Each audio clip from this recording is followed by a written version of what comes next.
고 변희수 하사의 명복을 빕니다. 부디 하늘에서는 고통받지 않기를 바랍니다.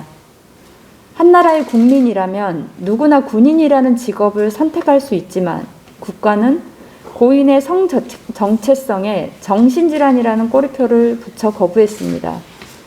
변희수 하사가 바랬던 것은 평범한 삶이었지만 우리 사회의 응답은 차별과 혐오였습니다. 자신의 정체성 때문에 모든 희망을 포기해야 한다면 삶은 고통일 수밖에 없습니다. 지난 2월 국가인권위원회가 발표한 트랜스젠더 혐오차별 실태조사 결과에 따르면 응답자의 60%가량이 성별 정체성 때문에 구직을 포기한 경험이 있다고 합니다. 응답자의 3분의 2는 학교 선생님으로부터 성소수자를 비하하는 표현을 들었고 40% 이상은 자신의 정체성과 다른 성별의 화장실을 이용해야 했다고 합니다. 트랜스젠더라는 이유로 삶과 일상에서 가장 기본적인 것조차 포기하는 셈입니다. 어느 누구나 삶을 누릴 수 있어야 제대로 된 사회이고 모든 인간의 존엄을 지킬 제도와 시스템을 마련하는 것은 정치의 책임입니다. 그러나 서울시장 보궐선거의 유력 후보들 모두 퀴어 축제조차 머뭇거리고 부정적이기까지 한 현실은 또 다른 변희수들에게 절망적입니다. 평범한 살 자체가 누군가는 실현 불가능한 꿈입니다. 정치가 지켜야 할 것은 성소수자를 거부할 권리가 아니라 정체성에 대한 존중이고 일상의 지속입니다. 포괄적 차별금지법의 취지 또한 마찬가지입니다. 취업을 할 때 혹은 직장과 학교 등에서 성소수자라는 이유로, 장애인이라는 이유로, 국적이 다르다는 이유로 불이익을 주지 말라는 것입니다. 누군가 삶을 계속 살아갈 수 있게 최소한의 보장을 하자는 게 차별금지법입니다. 민주당과 국민의힘에 호소드립니다. 소수자를 보호할 법이 부족하고 정치와 사회의 시선이 곱지 않아서 평범함을 바란 한 국민이 죽었습니다. 고 변희수 하사를 또 다른 세상의 아픔 정도로 묻어둘 것이 아니라 포괄적 차별금지법 제정으로 답해 주십시오. 공직자들이 지위를 이용해 사익을 추구하는 사건들이 끝없이 나오고 있습니다. 정말이지 나쁘끄러운 수준입니다. 공공목적의 토지개발 사업을 하는 공기업 LH 일부 직원의 신도시 부동산 투기 의혹이 제기됐습니다. 문제는 현행 공공주택특별법과 부패방지법으로는 이들이 법망을 빠져나가게 될 가능성이 높다는 것입니다. 그러나 거대 양당에게 해당 법을 보완할 의지가 있기는 한 것인지 의심스럽습니다. 더불어민주당 소속 현직 지방의원은 자녀 명의로 신도시 계획 발표 전에 땅을 사고 건물까지 올렸습니다. 성범죄로 시장직을 사퇴한 오거돈 전 부산시장의 일가는 가덕도 신공화 애정지에 수만 평의 땅을 보유 중입니다. 투기와의 전쟁을 선포하고 총 쏘는 척 하더니 뒤로는 전리품을 챙기고 있었습니다. 국민의힘이라고 더불어민주당을 비판할 자격은 없습니다. 국민의힘 강기훈 의원은 수십억 원대 시세 차익이라는 투기 의혹이 제기된 것도 모자라 심지어 셀프 세금 면제를 위한 법안을 대표 발의했습니다.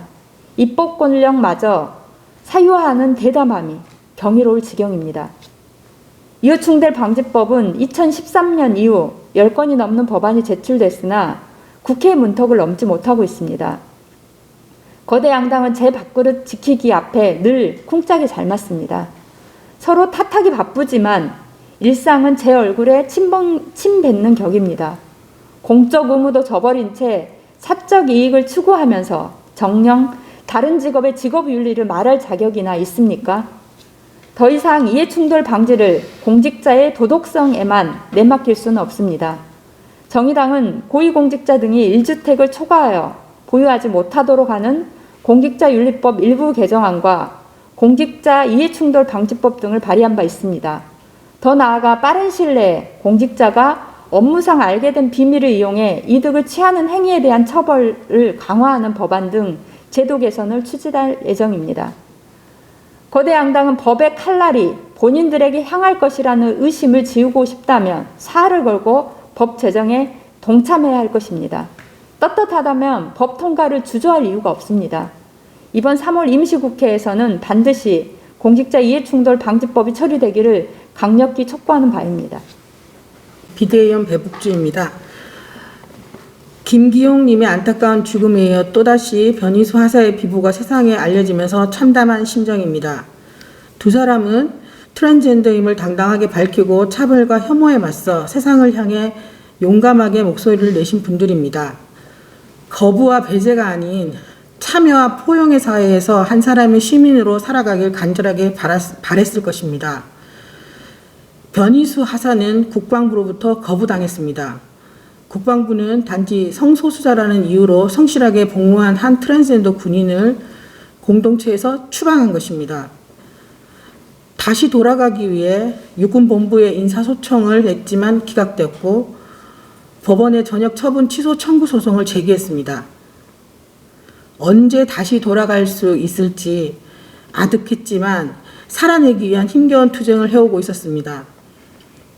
하지만 쏟아지는 혐오와 차별은 변희수 하사를 고립시키고 죽음으로 몰아갔습니다. 국회와 정치인들은 성소수자 혐오를 쏟아내는 일부 세력들의 눈치를 보면서 떠들어댄 말들은 칼이 되었습니다. 안철수 후보님께 묻겠습니다. 거부할 권리가 바로 이런 것입니까? 성소수자를 부정하고 거부할 수 있는 권리가 바로 이렇게 성소수자를 추방해버리는 것입니까? 사과하십시오. 그리고 이 죽음에 책임 있는 발언을 하시기 바랍니다. 성소수자의 삶은 나중에라고 외쳤던 정부와 여당 역시 마찬가지입니다. 정말 비겁합니다. 성소수자 시민을 공동체에서 추방해버린 이 참담한 죽음 앞에 대체 무엇을 한 것입니까? 더불어민주당은 어제 당 논평을 통해 책임을 깊이 느낀다고 했습니다. 말만 하지 마십시오. 성소수자들의 삶 앞에 이제 무엇을 하겠다는 것인지 분명한 입장을 내어놓길 바랍니다. 가혹한 죽음의 행렬, 이제는 멈춰야 합니다. 지금 당장 국회는 차별금지법을 제정해야 합니다. 짧은 애도가 아닌 긴 정치적 책임을 모든 정치권이 함께 해야 될 때입니다. 이상입니다.